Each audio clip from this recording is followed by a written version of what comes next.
जनपद मिर्जापुर उस वक्त अपने आप को अत्यंत भाग्यशाली पल महसूस करता है जब गंगोत्री के ग्लेशियर से निकलकर मां गंगा नदी की धारा पश्चिम बंगाल की खाड़ी में जाके मिलती है।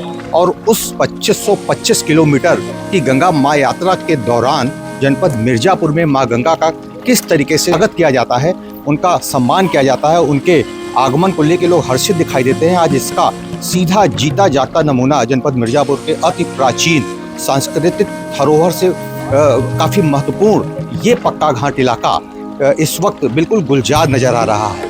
दरअसल रोज नित्य प्रतिदिन माँ गंगा की आरती करके लोग पुण्य के भागी तो बनते ही हैं, लेकिन चूंकि आज गंगा दशहरा के पावन पर्व के अवसर पर विशेष उल्लास जनपद मिर्जापुर में दिखाई दे रहा है।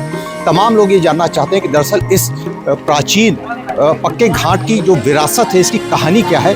तो कहा यह जाता है कि नाबालक सौफ यानी बेनी माधव दास जनपद मिर्जापुर के सर्वश्रेष्ठ सबसे बड़े दानवीरों में उनका नाम लिया जाता है और उनकी एक दिन की आमदनी यानी 1,81,000 रुपये की लागत से ये बना पक्के घाट इस वक्त पूरे जनपद मिर्जापुर का एक गौरव बन चुका है, लोगों की पहचान हो चुका है।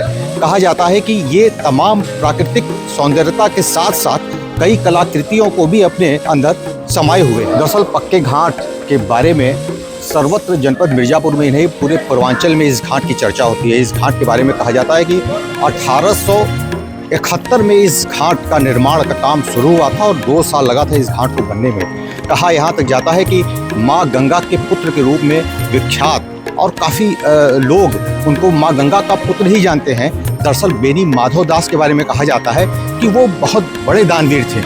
उनके यहाँ की जब महिलाएं इस गंगा के तट पर स्नान करने के लिए पहुंची तो यहाँ उपयुक्त स्थान महिलाओं के वस्त्र बदलने के लिए नहीं था।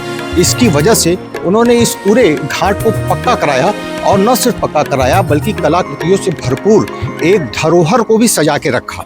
आज यही कारण है कि जनपद मिर्जापुर का ये पक्के घाट पूरे मिर्जापुर को एक अलग पहचान दे रहा है। मिर्जापुर से टीवी के लिए वीरेंद्र गुप्ता की रिपोर्ट।